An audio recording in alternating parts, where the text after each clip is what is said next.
Welcome to another episode of the Coach Turf podcast. I'm Coach Daniel Northeast for short, and today we're talking with Colin Reid. Hi, Colin. Hi Daniel, how are you? Yeah, not bad, thank you. What about you? How's your day been? Yeah, I've been very busy. I've been doing some practical work today or outside, building a studio in my brother's garden. So it's been heavy lifting and just supporting, holding lots of heavy things and banging and almost like a normal job for a day. Oh, wow, that sounds really cool. Well, Colin, we've discussed this, and for today's episode, we will be talking about how players learn, coaching styles, and methods. So, Colin, it's over to you. Well, as you know, I've been working for the Football Association for over 30 years, and it's an interesting question or a subject because we've spoke about it on many occasions about the ways that we can help young players to actually learn. And I feel the art of actually coaching is being lost. I see so many coaches now that for me, they're not actually coaching, they're just facilitating. So tonight's sort of podcast will hopefully help coaches to understand how players learn, and how important it is to use certain sort of methods and what they can do to help them. As you know, people learn in a number of different ways, and I'm going to use the board because the board is ideal. So when we present, we use a whiteboard, and we talk about understanding young players and giving them the opportunity to, first and foremost, for us as a coach to create a safe environment for them to be in. So if they feel comfortable and they feel safe, then we want to encourage them. We talk about playing styles and playing philosophies, but what we don't always talk about is a coaching philosophy. And for me as a coach and a coach educator, you need to understand the people that you're working with, particularly at the different age groups, because obviously you won't coach young players as you will with older players, as you know. So if we start off, I'll talk about the various ways that people do learn, and they're visual. Yeah, lots of people are actual visual, and we can learn by actually watching someone do something, and we can pick it up from there. So I'll put that down that they're visual, um, and they're audio. In terms of some people will learn by audio or listening, hearing, and it's really important to understand that there's not just one style. There's a few sort of styles, and you can pick my brains on them in a moment, and we can talk more about them in depth. And then there's people that learn by reading. Okay, so it is able to read a book. So whether it's about playing football or actually coaching, you can read. And the last one for me, and I'm going to be tested on my spelling, is kinesthetic. Um, don't shoot me down if I've spelt it wrong, but kinesthetic basically is about actually doing. So if you think about the players that come to be coached by us as coaches, they will learn just by looking and watching the game on the telly. They'll learn by watching us demonstrate. They'll also learn by being told or asking questions, and for us to talk to them, to maybe accompany a visual with an explanation, which I think is really important. And like I said, they can read books, we can read books, and last of all, the one that I think most people learn from actually doing, and that's kinesthetic, actually taking part and joining in the various practical sessions. So, do you need any clarification, or is there any questions you want to ask about different people learning different ways? Well, basically, what I'll add is I can notice that the first three, visual, audio, and reading, they're more your receptive kind of ways of learning, whereas the kinesthetic is more like the productive. So when you're doing it, that's when you learn, and and some people, I guess, would be able to learn combining one or two, maybe three, maybe all of them. Some Yeah, might just one, and if you've got like a bigger group, then it's good to, in my opinion, demonstrate and just go through all the learning methods when you're explaining something. So I just wanted to add that because that's very important in my opinion. Yeah, there's a variety of ways. And like you said, for me, the way you're actually going to get better at doing anything is actually doing it. If you're going to play darts, you can read all the books in the world, you can watch it on the telly. But if you want to become a darts player, you've got to go out and physically throw darts, like playing golf. And particularly where football is, this is where I believe that lots of coaches need to learn that. They ask me, how do you get better? How's your knowledge so expensive? And I say, through education, and it might have been that I've gone and watched other coaches working. I've been told things from those coaches when I've sat down with them and I've picked their brains afterwards. I've obviously read books and then getting on the grass. You've asked me a few times, how do you get better at coaching? Get on the grass and experiment. I think we live in a world today where there's a lot of coaches that don't actually get out on the grass.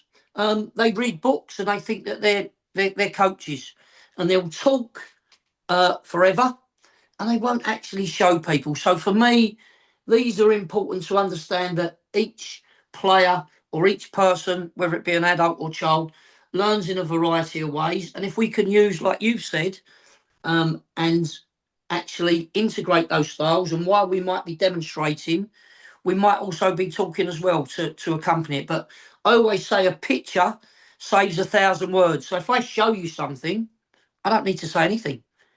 So for me, they're really important things to know as a coach. So again, when we come on to our sessions, this whiteboard for me is imperative. And obviously that would, you could combine that and you could say, well, it's a visual. You can actually see. So you'll see lots of coaches, or you'll hear lots of coaches go, right, we're going to do a practice now. You're going to go behind that cone. You're going to do that.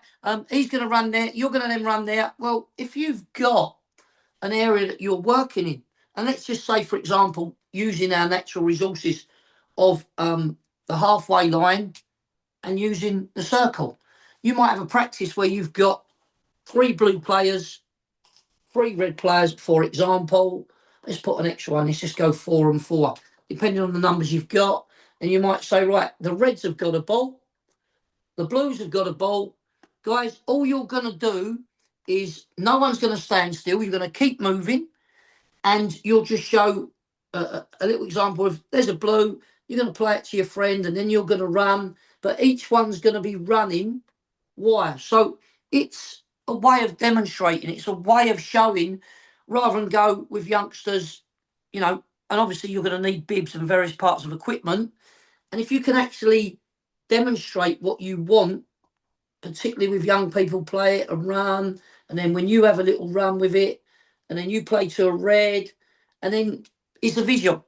And again, when we come into tactics and we break things down, 5v5, 7v7, 9v9, 11v11, this is a great way to show them where they're playing. And if you've worked on a specific theme, you can get them involved, where they can start to move. Like you might say, well, when the ball is here, if you're a centre back, where can I be as a right back? Would I want to be in there? No, show me. What did we just work on? Well, you wanted me out there. Where did we want you? On the touchline. Did I want you on the touchline? Or did we say be 2 or 3 metres in? Yeah. And the detail's really important. But again, actually, in terms of the style, it's visual. But again, if we're asking questions, yeah, it's important that we're testing people's knowledge. You may well have just done it. You've actually been out on the pitch, but it's a way, if you like, of probably showing beforehand what you're going to do, but it could be used within a review. So we talk very much about plan, do, and review, planning our sessions, actually going out and doing them, and then reviewing them. So for me, this tactic board, whiteboard, is a great way of utilising and checking players' understanding of what you've just worked on. I think when I think about the sessions and my journey so far as a coach, I don't have a lot of experience, compared to some people. But what I've noticed, for example, here in Poland, is that the tactic board, or a tactic board, whether it's a whiteboard or a tactic board that's specific for football, for example, it's not that common. There are those coaches that will use them, Yep. but it's not that common. And I was just wondering whether you would have any any thoughts, advice, suggestions for coaches who might be, a bit concerned, a bit worried about using the tactic board? Because I think this also is combined to the intensity of the session. You hear that a lot, that you've got to have the high intensity. So basically, what I think people think is that they've got to see the players jumping, running, doing the physical stuff, and they're maybe a bit concerned that if they start using, for example, tactic boards, that the intensity might drop. What's your thoughts on that? Well, I get that, and there's trade-offs with everything, and it's about familiarisation. So if you've introduced players, ultimately we want players to participate and get as maximum time playing with the ball. As they progress, this is a way, if you look at this, we can also use, if you don't feel comfortable using a tactic board, where you've got the markers that you use on the floor to mark out where people will stand or where the boundaries are, it's really important that you can use them. So we talk about a bird's eye view looking down on the pitch, and it's the same if you put cones down to utilise them in an area. I think it can be overused and it can be underused. It's about balance. It's the same with everything in coaching. You don't want to do too much talking. You don't want to do practical without any explanations of why you're doing it. And again, the more experienced you become, the more you understand about when and where to use a tactic board. And if you go into every dressing room, whatever levels, there's a tactic board, and there's numerous of them. And I won't show you the back of this. I'll talk about that with my favourite practices. But you'll have there could be as many as 10 or 12 different diagrams within various tactic boards. So you've got your shape and who might be starting and where they're playing and the bigger picture. And then you've got your restarts, defending corners for, against, free kicks for and against in wide areas, defending for and against in central areas. And you see them on the side now before the substitute goes on. There'll be someone whose responsibility is to show them diagrams. So they might be showed on the board inside, but those at the higher level will have a booklet, and it'll be right. You're going in that position. You're taking the place of so and so, and these are your responsibilities. So for me, if you've brought up in that environment, and we start to introduce it, and we use it heavily on our coaching badges when we want to get the opinions of people, and we want to test them, and we want to find out, where would you be to start with? How would your practice start with? What would it look like? So again, if you haven't got a tactic board, invest in one. If you haven't, but you've got markers, you can utilise them, but make sure you've got different colours. And again, don't be obsessed with it, but it's just a way that some people might be more engaged for, and they feel like, as a coach, you feel like you're a proper football coach. And you said in particular in Poland they don't use them. Maybe some people will start to say, we'll introduce them and use them. And I think sometimes when people are not, and we talk about communication, because this is all ways of communicating. Communication is an art. And like I said, you could be, and I've worked and had people on courses that have been ex-professional footballers. And I have lots of people that have been to university, and it's all up there, as they say. And doesn't matter how much knowledge you have, the art of being a good coach and a good communicator is how you impart that knowledge onto others. So again, personality is very much important. I hear so many coaches now, and a bit like our Prime Minister, they are very good at talking, but you don't hold their attention because, to be honest, they send the glass eye to sleep. And I'm very much, someone that wants to use their voice and how you use your voice. Again, if you talk and talk and talk, people will switch off. So what you've got to understand is, can you make 2 or 3 valid points? Use them points, stick to them, show them, get out. Because again, if you're someone that switches off like I would, when I listen to boring people and I've listened to many of them, go and show them. Real football people generally want to be shown. They want to see something. They want to copy. They want to emulate it. Those that don't know are very theoretical, and they talk about all the theory in the world, but they won't go and show it. like I said, and we've got many in our country in various organisations and working at clubs. And I look at them and I think, have you ever looked at yourself afterwards and thought, that's not for me? So again, coming back to this, have a variety. When you do make messages, make them short and sweet, get in and out, which I'll come on to them a minute about talking about the various intervention styles and methods when we actually do go out on the pitch and we want to expose our players to actually being involved in practical, and then showing some other ways and different coaching styles and methodologies and how we actually use various different interventions to engage people. When it comes to tactic boards and the visual, as I said, the people in Poland, I've just I noticed that they just maybe not as I said. I think they're just concerned about the intensity really. But I mean, there are definitely some coaches who do use it, but as I said, I think the majority do not, and I just feel like it might even speed the process up if they do back it up with the visual, if they do have that tactic board, because they don't have to draw it in front of the players. I know some coaches do that. They could have it pre-drawn and then show, and I think that also is a way forward. But as you said, you advise, you'd suggest and recommend people to get like a tactic board. You've got that we can see here. You've got a pretty big one. There are the smaller ones, for example, for I've only observed here in Poland actually one coach, and he was not Polish, who used it in Poland, and I knew that the players come in. He gave them some info when they came off the pitch. He gave them instructions. He told them, okay, look, we're playing out from the back. If you run here, then look at this pass. He showed them visually. He showed the lad, for example, visually, and he understood that. So I see very big benefits in using tactic boards or something that's visual. But I do like what you said, because it actually reminded me of the level 2 course I did in 2017 about if you don't have a tactic board, use, for example, cones.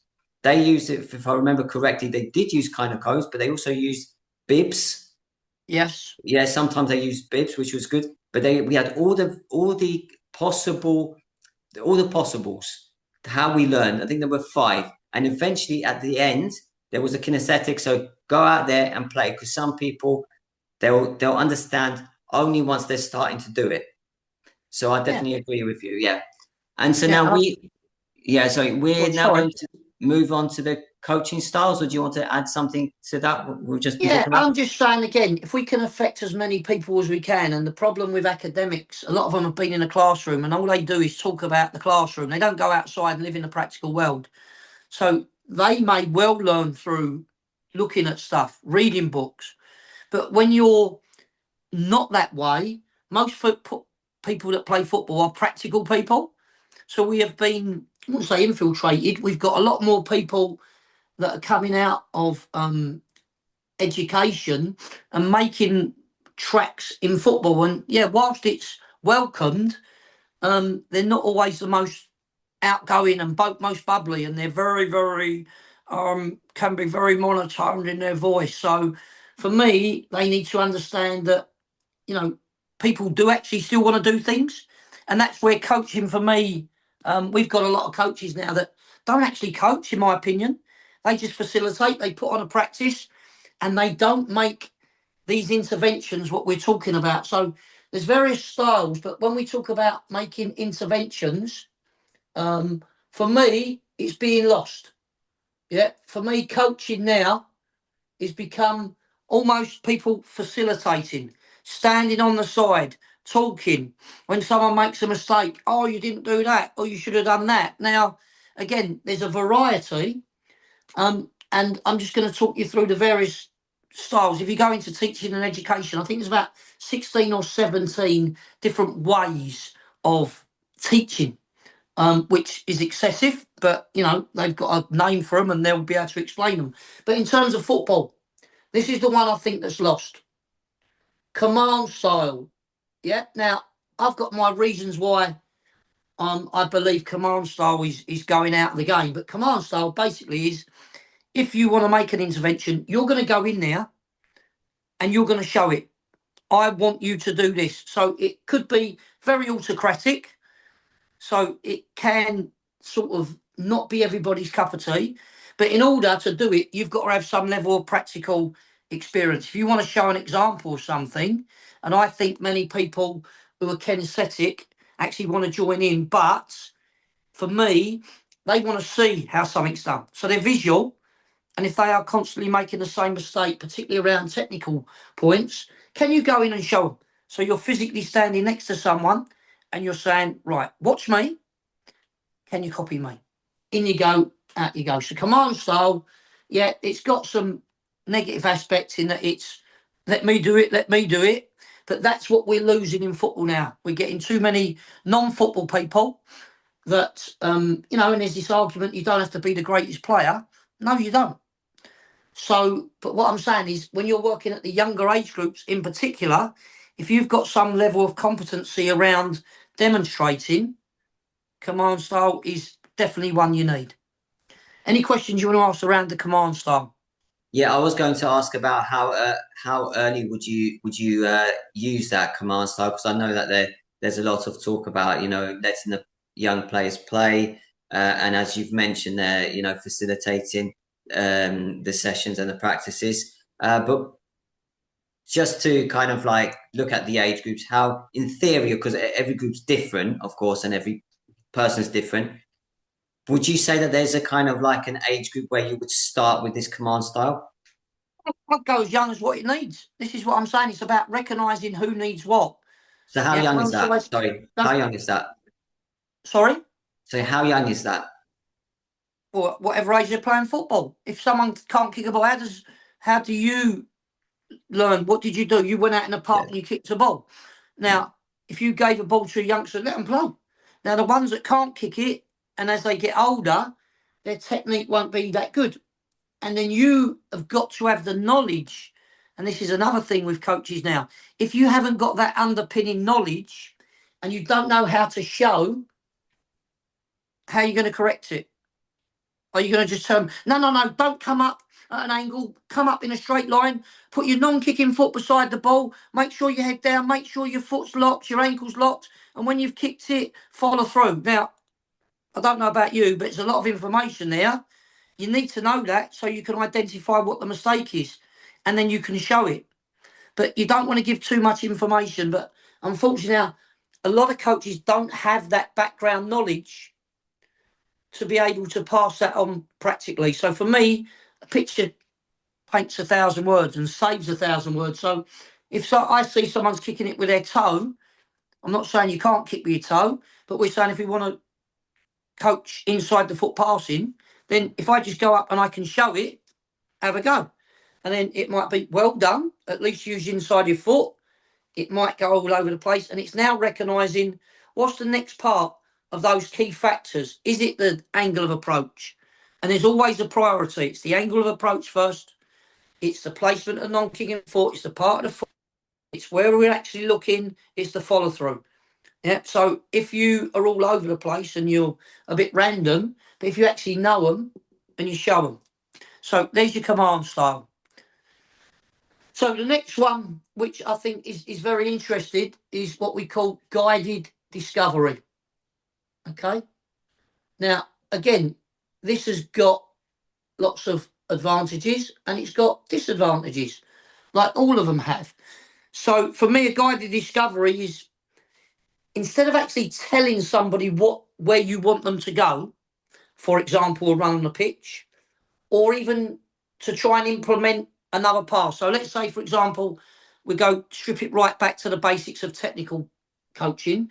If I want someone to use the outside the foot and I've showed them inside the foot and I want them to try and discover it for themselves, I may well say, and I'm talking to them, but show me is the two words that encourage guide discovery. Show me another way of passing the ball.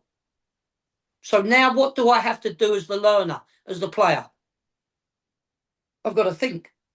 So I'm engaged in that learning process rather than saying, right, we've done inside the foot, now we're going to do outside. Because instinctively or naturally, some players will play with the outside the foot, or they will be creative and use their toe or their back heel or their sole and roll it. So we're trying to make it, and that one, rather than being autocratic, it's democratic. It's involving the youngsters in that learning process to get them to think, and if you like, encourage them to be more, thinking about the game. So, guided discovery, like we said, the 2 words, show me. Again, in a tactical point of view, someone might make a run and it's the wrong run, or it's not the right run. So I wouldn't go in there and go, no, no, no, no, no. I'd go, well tried. So there's a positive in there, well tried. Now you've run from out to in. So where have you run to? So again, you're trying to involve, I've run into a player. Okay. So what could you do then? And where could you go now to get the ball? Again, so you're trying to get them to think and show me where you'd go. Because sometimes you might make a run. We'll make it very simple. This player's got the ball. He or she might run in there to get it. Bang. And it might be, right, okay, go back, recreate the picture, and I'll come on to the coaching formula in a minute, is where might you run now? Well, yeah, I might do that. But you're trying to get them to encourage them, rather than go, come on, start, but no, I want you to run here. So again, it's a different style, but it's to get them to think, it's more engaging and saying, right, where's the space? And you get them, you're guiding them to say, there's the space, because I want to receive it behind the defender. Okay. So now, as he or she goes to pass it, where are you looking to exploit? Show me that run. Yes. And then that pass goes in there. So again, it's a very simple methodology. It's different as opposed to saying, I want you to do this.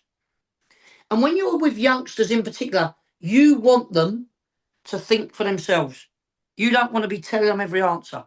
Now, when you're working at the higher level, you haven't got time for all that. You're working with pros, you've got to get results. No, I don't want you running there. I want that. And I will tell you what I want, because the older you get and the better your players you work with, the more they want to be told the truth. Yeah? So elite players and elite coaches, many just want to be left alone. If you want to be an elite coach or an elite player, there comes a time where you need to be told the truth. And they want that. And it might be as, that when they're younger, this guided discovery is a good way. Any questions around guided discovery? Not at this minute, but if something comes up, I'll ask it in a moment later on. Right, I'm going to ask you then, what do you think that style is? Q&A, question and answer. Right. Did I tell you what it was, or did I ask you? You asked me. So I've led you into trying to get you to think again, rather than saying, right, coaching style, that's question and answer. Well, you might have known that, but I'm trying to get you involved so we're communicating, and it's a two-way process, which I think is very important. And coming back to your point on Poland, I told you when I first went out there that I tried to engage them and ask them, and they didn't want to do it.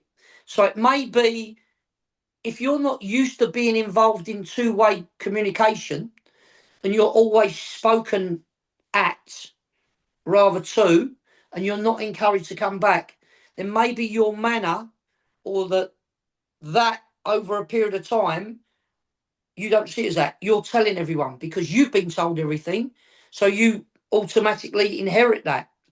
So we need, and maybe because of the history, and without going too much into politics, but it's important, if people are told all the time because they're dictated to, if you're dictated to, then there's a tendency not to offer, because it's like, I get told what to do. So we want to make it two-way, and question and answer is good. So you might hit a bad pass, and I go, well tried. No, you're wrong, because straight away you're going to be on a negative, you're going to be on a downer. So I go there, well tried. So your pass wasn't that accurate. Why do you think that was? wrong direction of passing, Okay, or wrong bad. direction. So, Yeah. what's important? Where did you put your non-kicking foot? Or where do you think it can go? So, again, I'm trying to engage you in getting you to think about what went wrong without going, no, your non-kicking foot was nowhere near the ball. That's command style. That's quick and to the point as advantages, but it's negative in that it doesn't give you a chance to think. So for me, it's an art. It's an art to understand how players learn and how to make it inclusive and very player led. Our sessions need to be about, we talk about being player led, and it's important that we involve and particularly use these styles. Okay? Any questions on that? Yeah, you just said player led, which actually is something that I quite like. It's just kind of like the thoughts come to my mind that with the almost like with the command style, but like with a demonstration. Yeah. Like you said, like when it's like when you show the player, if it's like a slightly older age group, you might be able to. I know you said it's good for coaches to be able to demonstrate. Sometimes it's good for also the group so that there's maybe someone who's like confident. You want to keep that confidence up there, knows how to perform a skill so that they can demonstrate as well. So that's almost also bringing them into that session. Um, so that's kind of like autonomy there as well, which is connected. Yeah, and you've raised a very important part there because you don't have to be the best coach, but if you can't do it, maybe get one of the better players that you can to say, what's little Johnny? What's little Tommy? What's little Mary? What's little Sue? Yeah? We can use the players as that person that's going to demonstrate rather than it be me, me, me. Again, someone said to me, if you was working with Cristiano Ronaldo and he was hitting a bad cross, would you need to go in and say, watch me? Yeah, it's all about egos. I might say, hey, well tried. Can you now hit that? So am I going to go in and tell Cristiano Ronaldo? Maybe I could if I've still got good, you gain the respect. So you will get respect from older players and younger players if you can play. You'll even get more respect if you understand what their needs are. So you'll have a lot of ex-pros that come out and always go, oh, these seem useless. No, think back to where you was at that age. You might have been better, but you need to understand where they're at. And again, come back to player led for me to recognise what their ability levels are and what their ages are and going, what do they need? Okay.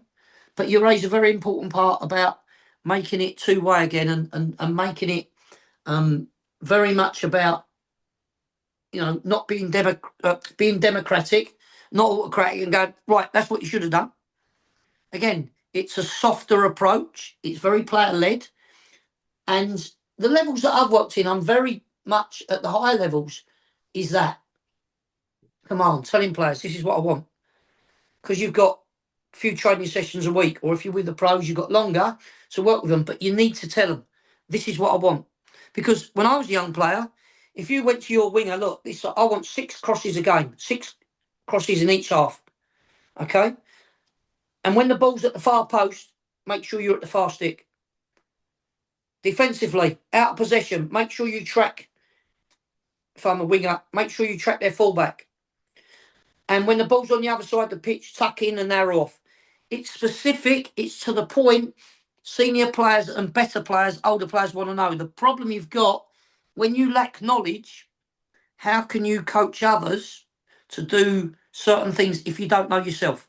There are people that believe that you can, but listen, that's up to them. If they believe that, then that's their philosophy. But for me, it's very important that that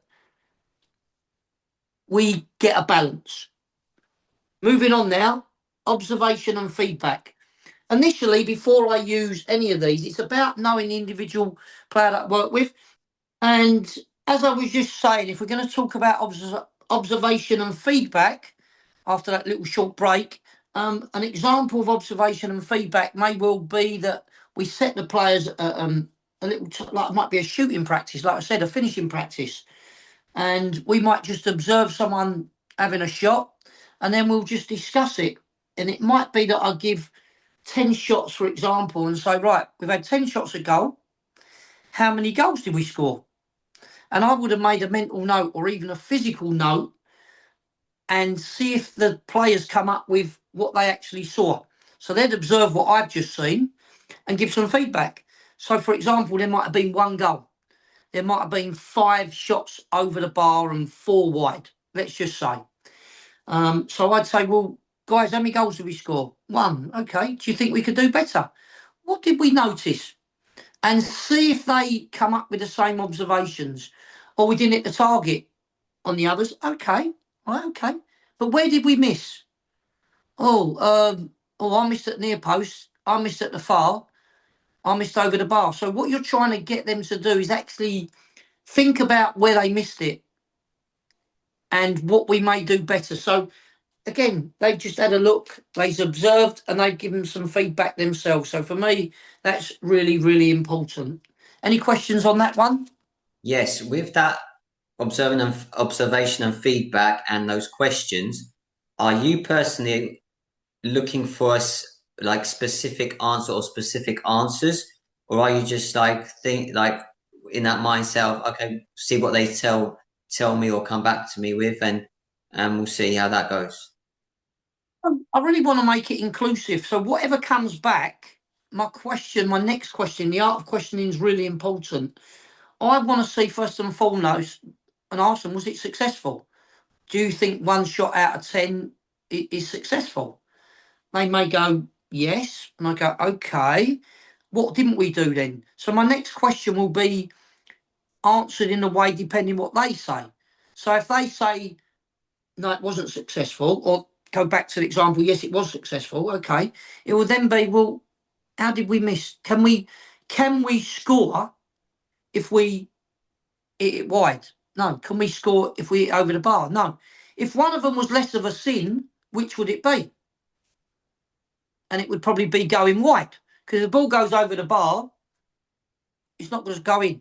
However, if it goes wide, and then we develop the practice, and then someone was coming in from one side of the pitch, then it's a lesser of a sin. So it's to get them to think about what they're observing and what they could do next time to make it better. Now, it might be, right, we're going to do then 10 shots again. First and foremost, hit the target. So now they might be thinking more about the accuracy as opposed to the power. Yeah. And then it might be it goes straight to the goalkeeper. So my line of questioning, the more knowledge I've got, the better I am equipped to ask the right questions to keep them involved in the learning process. So for me, that sort of relationship between the coach and the players is of significant importance to build that relationship. Yeah. And if I can have that rapport with the players, again, I'm going to get the best out of those players that I'm working with. And that's what, at ever level. Again, moving on to the next one, trial and error. So trial and error, exactly what it is. You could link it to that, what we just did in the challenge. But again, you're challenging players, go and have a go, see how you get on, whatever it is. So very, very similar, but we're getting the players there to actually watch and give feedback.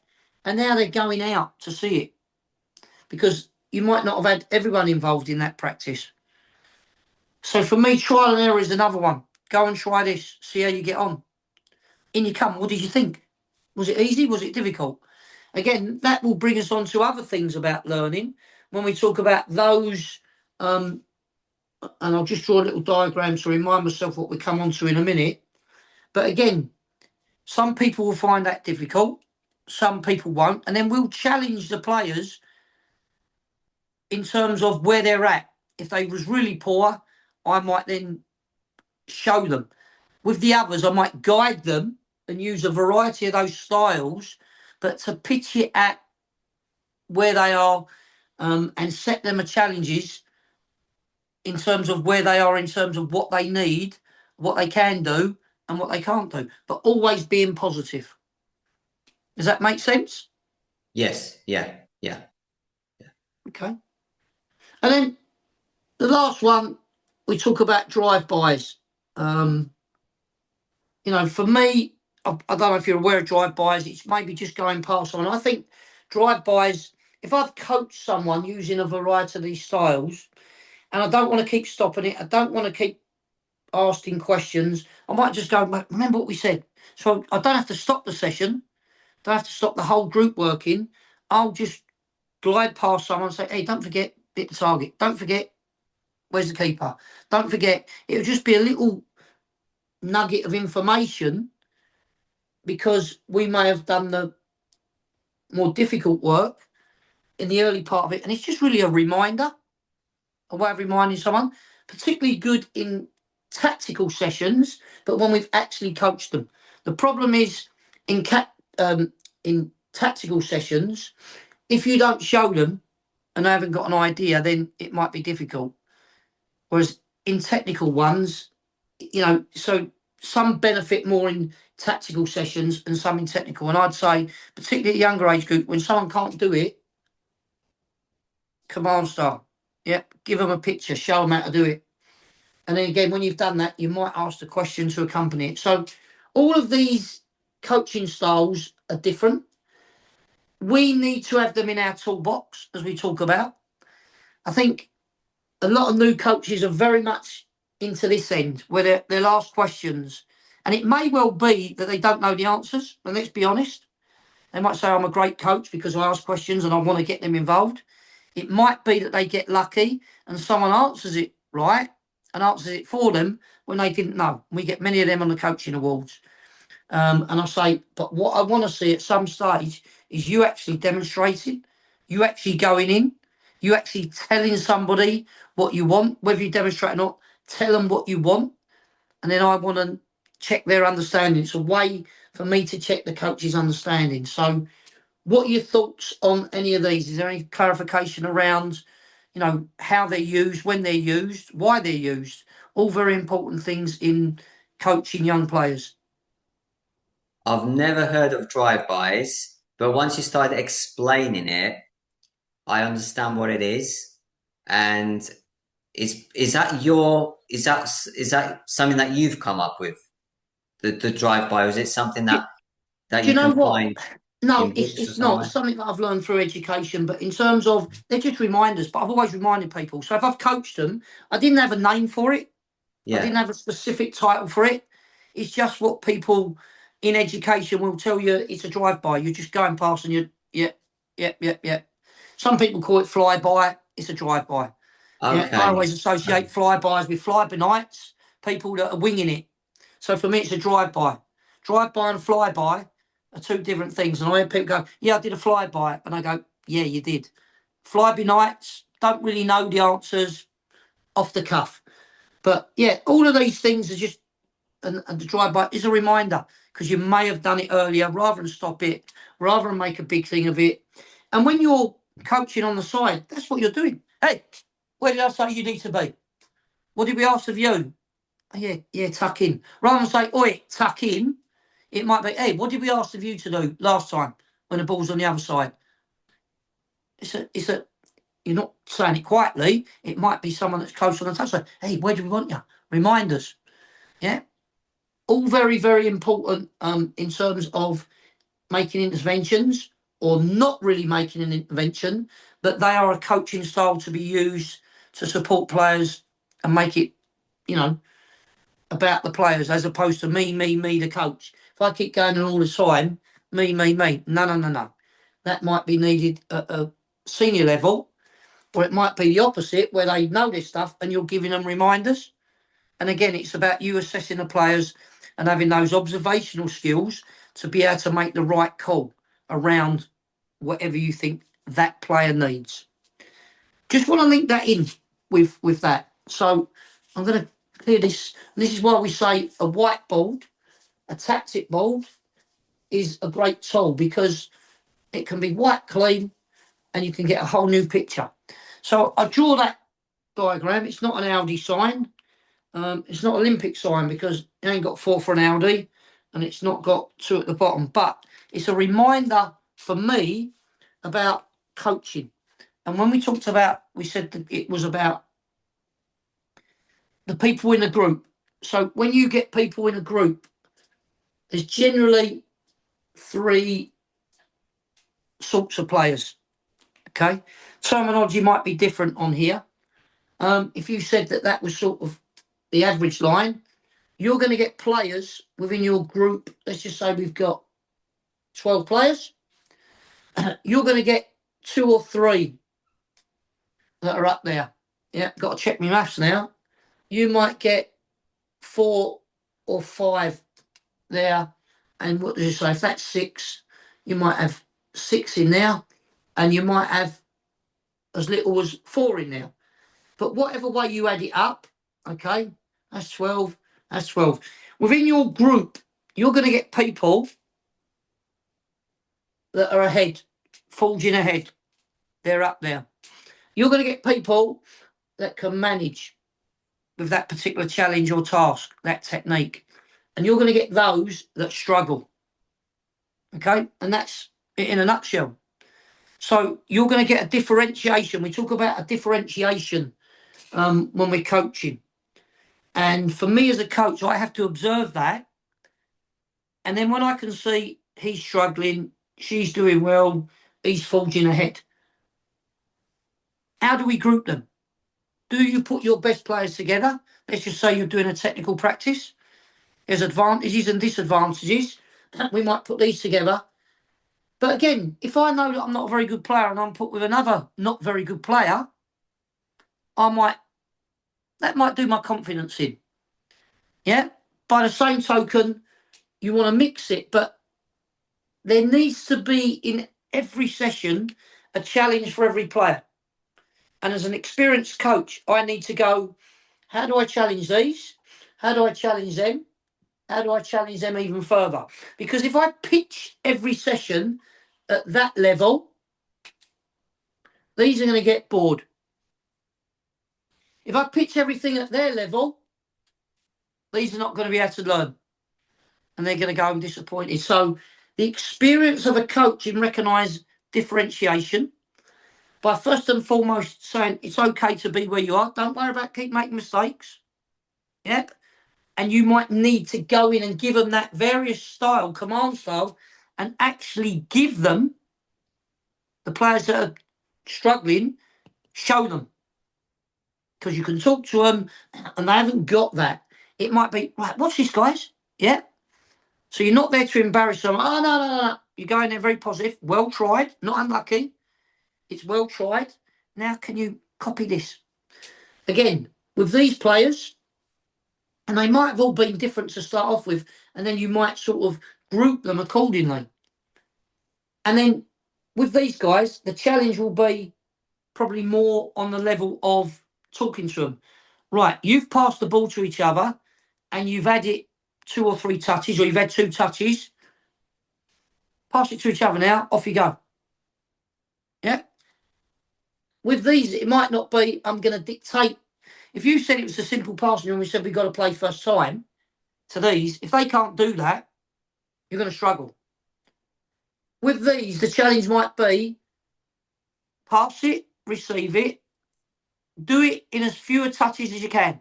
So in other words, I can have 1 touch at this level, lower level. I can have 1 touch to control it, 2 to set it up, 3 to pass it. This group, I might say, have the amount of touches that you need. That might be the general instruction. And they might go 1 touch, 2 touch. So I could give that information, take as few touches or as many touches as you need, as opposed to dictating and commanding, all got to play first time. All got to have at least 4 touches. Well, they might be cheesed off. So again, once I recognise from my experience who needs what, how do I group them? How do I challenge them? How do I use those various intervention methods or strategies to take them to the next level? Any questions around that differentiation and how you maybe group them? Yeah, I think I just trying to picture that situation. I think if you're with a group for a certain period of time, you get to know the group, and that helps. Then you know their levels, and so you can group them in the right way. And I think what you've mentioned here is like is very much you're catering to everybody. Then you're just you're trying to make sure that everybody, because everybody's come and everyone wants to learn and become better. And this way, I feel it does make sure that that happens in this situation. So Yeah, and basically, it brings more you, than a question, it's an observation. Yeah. yeah, it's about knowing your players. It's about knowing your players. And particularly when we talk about grassroots, if we talk about grassroots football, the differentiation is like that. Whereas you go into an academy, it's supposed to be the top 2%. Even it's like that there. Yeah, so we talk about elite, but a lot of the players in the academies, if I'm honest, are not elite. That's a different subject.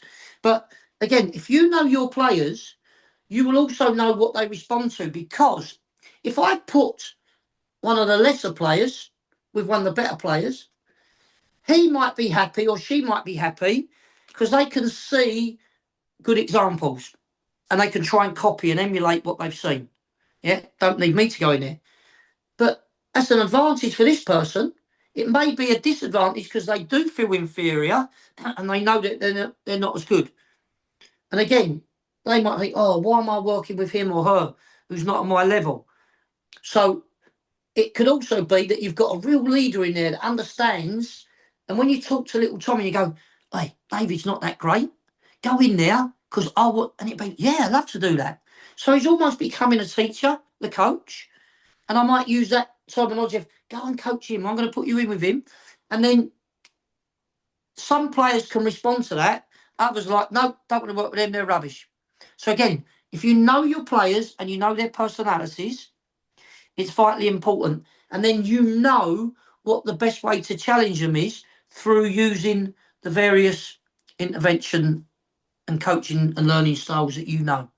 So for me, this is all massively important in making it very much about the players being challenged, but at the appropriate level and according to where they're at, because you don't want to set a challenge that's too difficult, and then you don't want to challenge the more or the better players where they're not challenged at all. The task is too easy.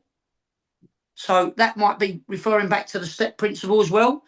If you've got gates, making them smaller, making them larger, making them have less room and time, giving them more room and time. So that step principle is involved also in everything that we do in coaching. So for me, coaches now, we used to teach most of these or all these things on the coaching badges. We don't have the time now. It's not set out enough. We don't have enough days. We've already told you that our level 1 is online. You can talk about stuff, but you can't actually do it. You go into a C license, and this is not a criticism, it's just a fact. It's a fact. It's not an opinion.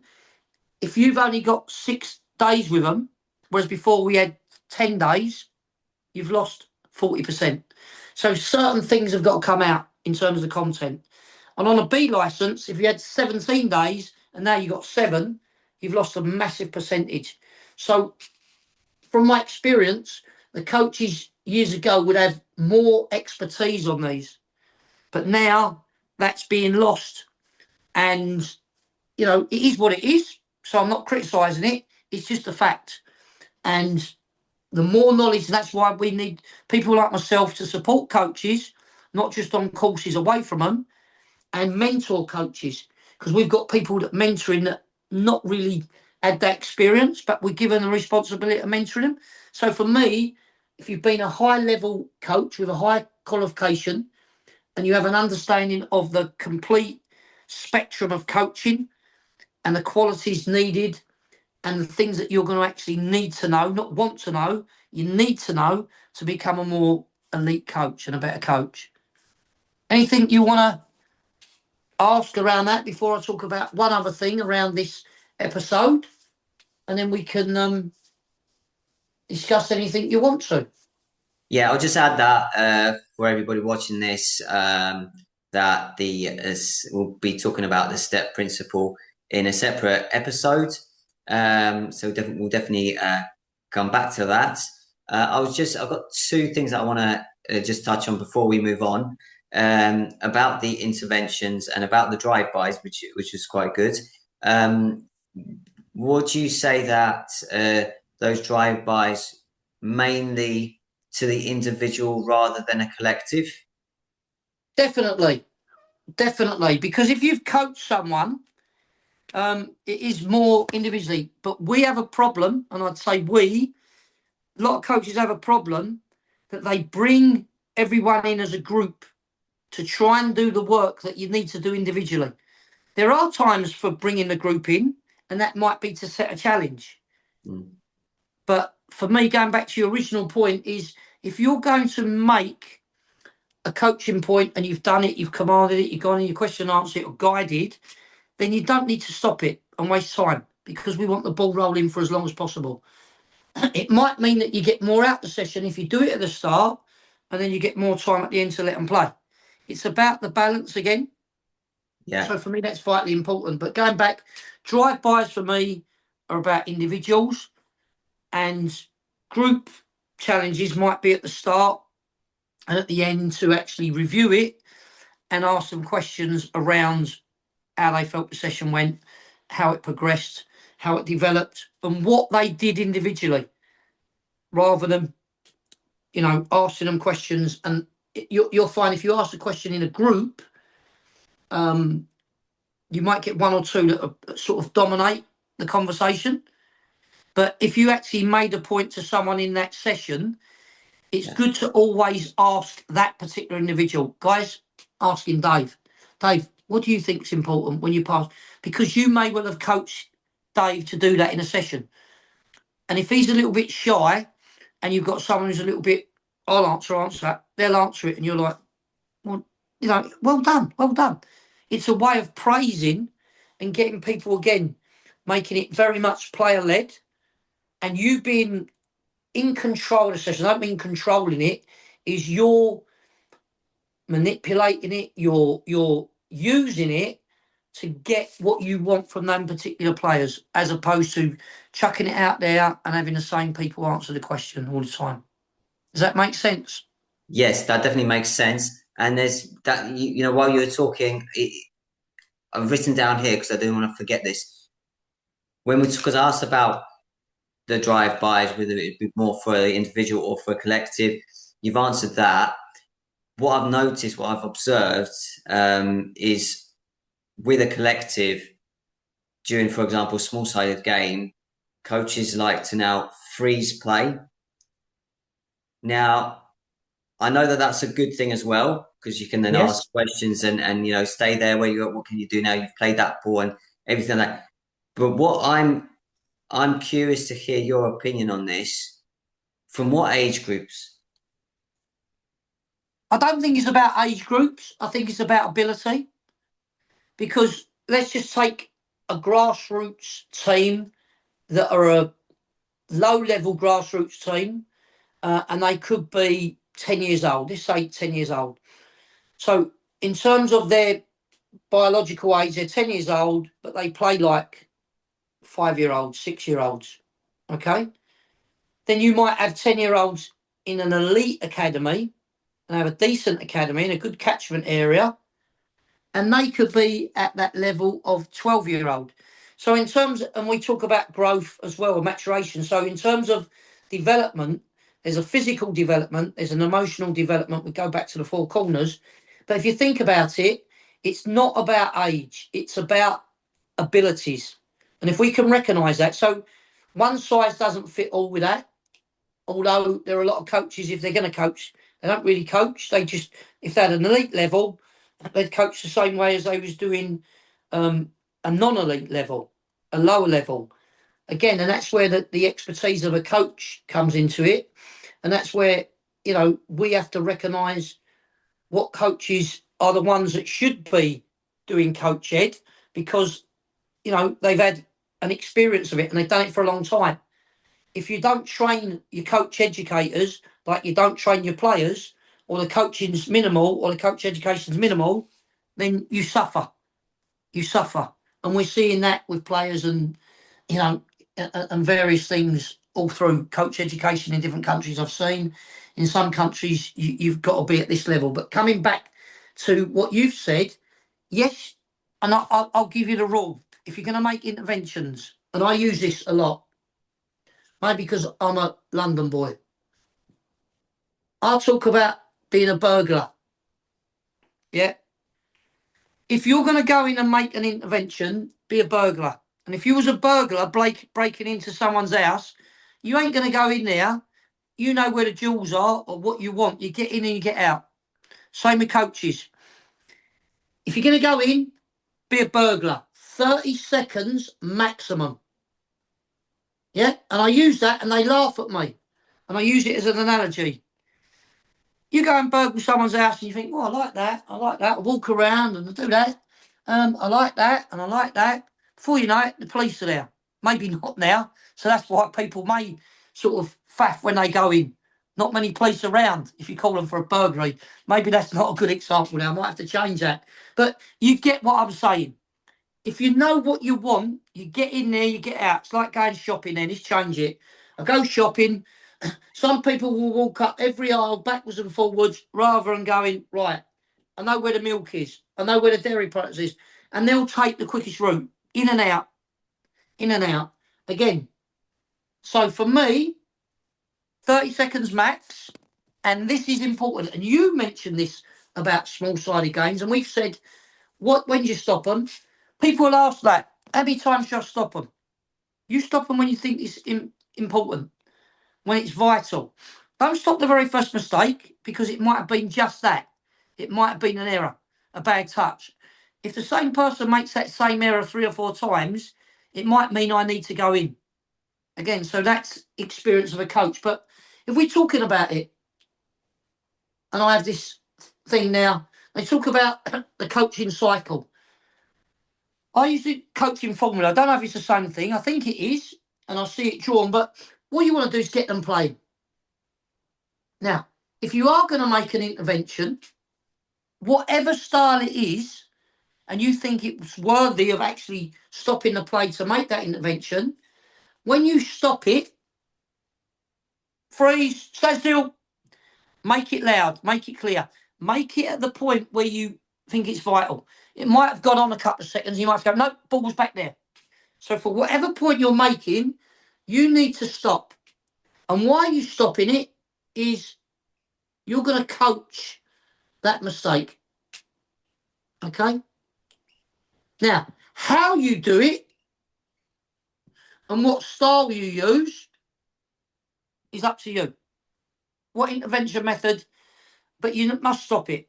Okay? Very important. So, in and out, whatever the mistake is, watch me. Can you do that? Right, you go in. Good. Okay. It might be, stop there. Where did you put your non-kicking foot? Right, where's it need to be? Right, show me. Off you go. Yeah? So, that's what we've already discussed. But we do need to make interventions. Now, what we need to do, and what coaches don't do now, is they have a rehearsal. They don't have a rehearsal. So if I ask you something or guide you, I need to check your understanding. So if I'm going to check your understanding, that you understand what I've wanted or what's demanded of you at the higher levels, yeah, I need to have a rehearsal. Yeah, and I might do that at 3/4 pace. The higher the level, yeah, at the younger level, it might be at half pace. So we're not trying to rush them because we know primarily they're struggling, but we're getting them to be involved in the learning process. We're checking their understanding of, do they understand what I want and can they execute it? Yeah. And then we play live and we get them playing. Now, that whole process, like we said, if we can do that, and we talked about 30 to 45 seconds at the most,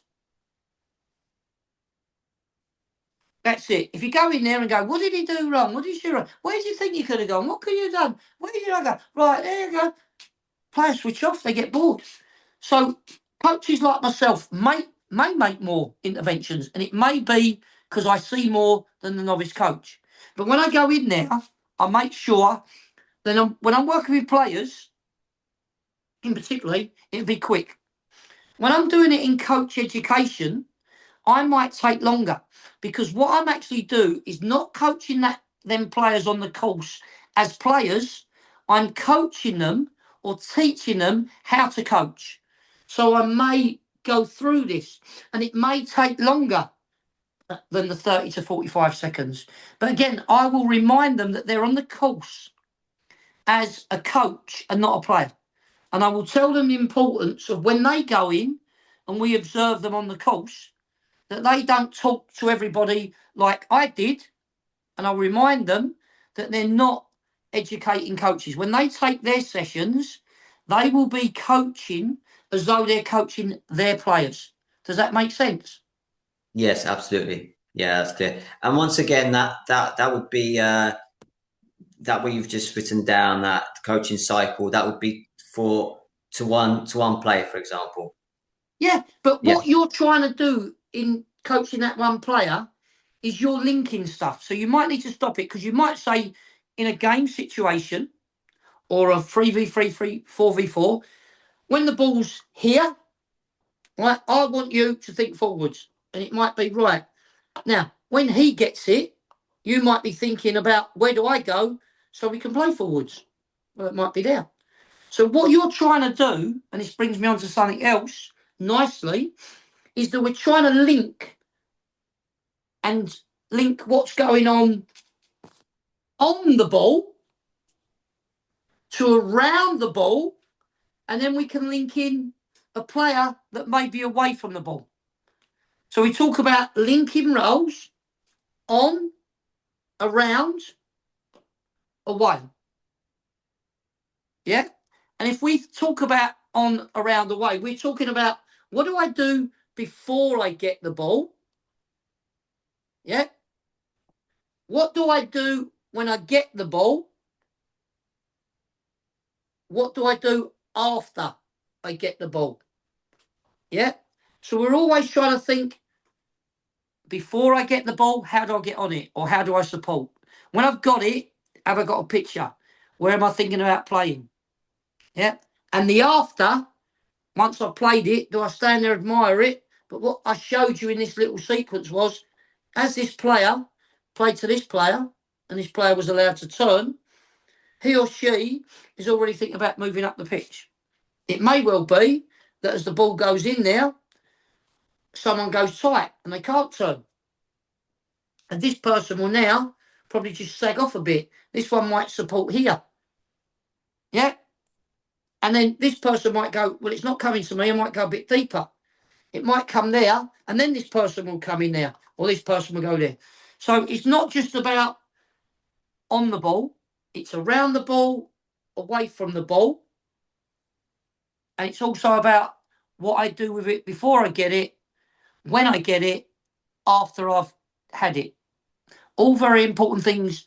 So much to coaching, so much to learn over the years. And we are expecting young coaches and coach educators to be in it and get a training, one day's training, and expect to know all these things. And it's not. You know, it's the same with players. It's a long process and it takes years. And there are some theoretical people that believe, because of the coaching styles, that someone can read a book and learn everything in one day. And it just don't happen. And then there's others say 10,000 hours. Where did they get 10,000 hours from? So for me, if you've actually been in there and you've done it well for a long time, then I think, people like myself need to be consulted more, because we talk about in coach education and players talking to experts. Well, I don't know where you get your expertise from if you haven't done it and been around good people and learn it. And it's a long process. It is a long process. And like Dick Bates said, God rest his soul, someone will say to me, and I quote Dick Bates, how long does it take to be a good coach, a great coach, or a great coach educator? 10 years to learn it, 10 years to practice it, 10 years to put your poetry, put your personality on it. You own it. You know this system, that system. Again, and sometimes we put players in situations where they're clearly not ready, and coaches where they're clearly not ready, and above them as well. So They're general some things on some coach education things, and we started off talking about tactic boards, or we talked about things that we need to help the player develop. We talked about coaching styles and learning styles. We talked about different intervention styles and methods. We've talked about so much more, and all important on your journey to becoming a top coach and then to produce top players, and that's massively important. Colin, I do have one more question about various coaching interventions and styles because it's just come to me that I came across something called skillful neglect in a book a while back, and I was just wondering your thoughts about that. I think we've mentioned it, but I didn't use the title skillful neglect. That's probably an academic or educationalist, and I understand it, and I'm very aware of the, you know, talking about skillful neglect. And do you remember I just said a little while ago about you're not going to stop everything. And for me, again, if somebody makes a mistake, you're not going to go in every time someone makes a mistake. I think the art of skillful neglect is, and if you want to put a title on it, is knowing when to step in. So let's just say, example, that you're coaching a session, someone makes a mistake, and you go, well, I'm not going to coach that. I know that player. That's just a mistake that they don't normally make. It might be the start of the session, whatever. So by leaving it, and that's the art of skillful neglect. Now, however, if that same mistake occurs 3 or 4 times, then you've got to realise you need to make an intervention. Again, it's the same as having good play, people doing something well, and you don't just stop it when someone makes a mistake. I don't think you need to stop it when something does well, but when it goes well, let's just say there's a 7, 8 pass move and it's finished, I think, or there's great play, then once that play has stopped, then you might go in and praise it and go, hey, absolutely fantastic. That's what we've been looking for. It may not necessarily be a goal. It might be where you've worked about playing out from the back. It might have been pressing from the front, and you play out to the back and it goes out, boom, boom, boom, boom. You get the halfway line and you lose it there. And you go, guys, the theme tonight was working out, playing out from the back, and you've got over the halfway line. There's been 6 passes, and that's fantastic. And it might be the same with pressing. You might win it high up the pitch. You don't necessarily go and score, but you've worked on it, and it might not have been the first person or the second person, but the first one who's shut it down and pressed it, the second one's done something good, and then the third person's made that intervention or interception, sorry. And then you go, great play. Now we can work on the next bit, which is the finishing aspect of it. So for me, skillful neglect is an important thing to understand, and it's really just reiterating that you don't need to coach everything and stop every mistake, but again, it's recognizing when that mistake is a regular occurrence, and then you may need to go in to put that particular player or players right. Yeah, so just to make sure that that player, like if they want, if they know they made a mistake, they're trying to like correct it themselves. If they correct themselves, that's fine. Then you don't do anything. But if it repeats itself, then okay, I can see there's a pattern here. It's not they're not you're not rectifying it, so you have to go in or maybe do that. You mentioned those drive-bys, so maybe a moment for that. But I do like the fact that you mentioned about the praising. I remember when I did the level 2 course days in 2017, there was a coach there who mentioned, and this has stuck with me to this day, to make praise specific. So not just well done, bravo, because they're just words out in the air. But it's like well done, but for what, to who, to make it specific. From my experience, you've probably noticed this as well, that coaches, quite a lot of them, are really good at making the criticism specific, but when it comes to praising, for whatever reason, that doesn't become it's not as common. I don't know if you agree with that. No, what you're saying is very true and poignant about coaching. And what we actually say on the coaching page, people go, good, good. I'm very much commentating in that respect of saying good, but I'll always say good pass, well done for looking forward, well done, good angle, reminding them of what they're doing. So when they do it, it'd be good, and you go, what was good? Well, you've just worked on that. Tell them that was good. Specifically identify what was good. It's really important if you've worked on a theme. It's good that you've worked on receiving it on your back foot, that you turn, look forward. Tell them that, not just good. Well done. I like that. You received it on your back foot and you play forward. Good. Well done. Good.